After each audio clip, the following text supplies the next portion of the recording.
वालेकुम। मैं आपका सर मोहम्मद खलीलुर रहमान। आज से हम प्रीपोजिशन से स्टार्ट कर रहे हैं। तो जो भी बंदे वन पेपर एमसीक्यूज़ दे रहे हैं या फिर सीएसएस देने का इरादा रखते हैं, उनको प्रीपोजिशंस आगे चलकर बहुत काम में आने वाले हैं। हम जिस सोर्स से प्रीपोजिशन सोल्व करेंगे वो सोर्स हाफ का है। आप गूगल पर भी सर्च कर सकते हैं कि half.com, ये आपको एमसीक्यूज़ आप देख लेंगे वहाँ से भी। जो पहला प्रीपोजिशन है वो हमारा कॉम्प्लेन के मुतल्लिक है। याद रखें, मैं जो भी एमसीक्यूज़ आपको सोल्व करवाऊँगा वो विथ लॉजिक करवाऊँगा और यहाँ पे वेबसाइट पे भी लॉजिक उसकी दी हुई है। तो पहला प्रीपोजिशन है कि you should complain dash the teacher if anyone troubles you, कि आपको कंप्लेन करनी चाहिए अपने टीचर्स को अगर कोई आपको तंग करे। अब कंप्लेन डिफरेंट प्रोस्पेक्ट से यूज़ होता है। जब हम किसी बंदे के मुखालिफ कोई कंप्लेन दें तो कंप्लेन अगेंस्ट होता है। अगर हम किसी चीज़ के मुखालिफ कंप्लेन दें तो कंप्लेन अबाउट और कंप्लेन ऑफ होता है। अगर हम किसी के पास अपनी कंप्लेन लेके जाएं तो कंप्लेन टू होता है। यहाँ पे हम अपनी कंप्लेन टीचर के पास ले जा रहे हैं, इसीलिए यहाँ पे कंप्लेन टू होगा। Right option to preposition. Second वाला है कि you should complain dash his misconduct. अब यहाँ से हिज मिसकंडक्ट ये एक चीज़ है, उसका मिसकंडक्ट, ठीक है। तो अबाउट या ऑफ, किसी चीज़ के मुतल्लिक हम कंप्लेन करें तो अबाउट या ऑफ। अबाउट दिया गया है तो यही राइट ऑप्शन है, complain about. You must guard dash bad habits. Guard के साथ हमेशा प्रीपोजिशन अगेंस्ट यूज़ होता है। Suitable, you must guard against his bad habits. William was charge dash murder. याद रखें, हमेशा मर्डर और चार्ज, अगर किसी पर मर्डर चार्ज हो तो चार्ज के साथ विथ प्रीपोजिशन सुइटेबल होता है। William was charged with murder. William said climate change is a real threat. I agree dash him. I agreed with him. अब एग्रीड डिफरेंट प्रोस्पेक्ट्स, मतलब डिफरेंट सिचुएशन में हम एग्रीड के साथ मुख्तलिफ प्रीपोजिशन लगाते हैं। किसी बंदे के साथ अगर हम एग्री हैं तो विथ, किसी टॉपिक पर एग्री हैं तो ऑन, एंड सो। तो यहाँ पे दी गई है उसकी एक्सप्लेनेशन भी कि always remember agree with a person, policy, idea, opinion. For example, we are agree with you in this matter.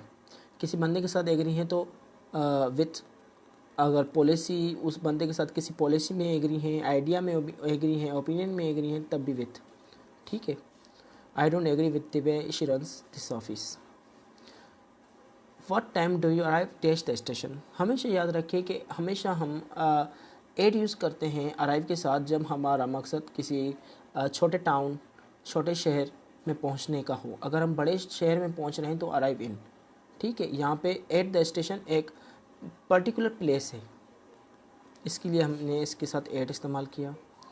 We shall be glad to get rid dash them. हमेशा याद करें, गेट रिड ऑफ होता है, मतलब जान छुड़वाना। We shall be glad to get rid of them. We should never yield dash evil. अभी yield means surrender करना, हमें कभी भी बुराई के सामने सरेंडर नहीं करना चाहिए। यील्ड के साथ हमेशा प्रीपोजिशन टू सुइटेबल है, यील्ड टू। अच्छा, we should abstain dash smoking. Abstain के साथ हमेशा हम फ्रॉम लगाते हैं। एब्सटेन फ्रॉम मीन्स इज्तनाब करना। We should abstain from smoking. यहाँ पे इन्होंने थोड़ी इनसे मिस्टेक हो गई है वेबसाइट वालों से।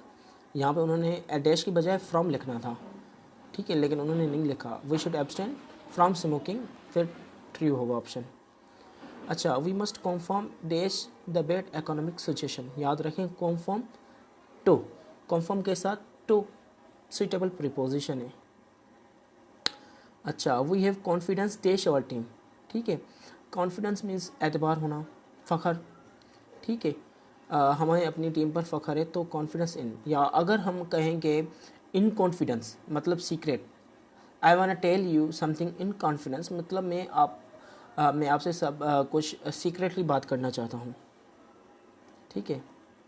अब यहाँ पे we didn't agree among ourselves dash the division of the property. Agree with, किसी बंदे के साथ लगाते हैं, लेकिन यहाँ पे मैटर ऑफ डिस्कशन चल रहा है, किसी टॉपिक पर डिस्कशन चल रही है और उन्होंने एक दूसरे से वो मुत्तफिक नहीं हुए, तो एग्री ऑन होगा। ठीक है, डिवीज़न ऑफ प्रॉपर्टी एक डिस्कशन चल रही थी, वो मुत्तफिक नहीं हुए कि बंटवारा नहीं होना चाहिए, यहाँ पे ऑन आएगा।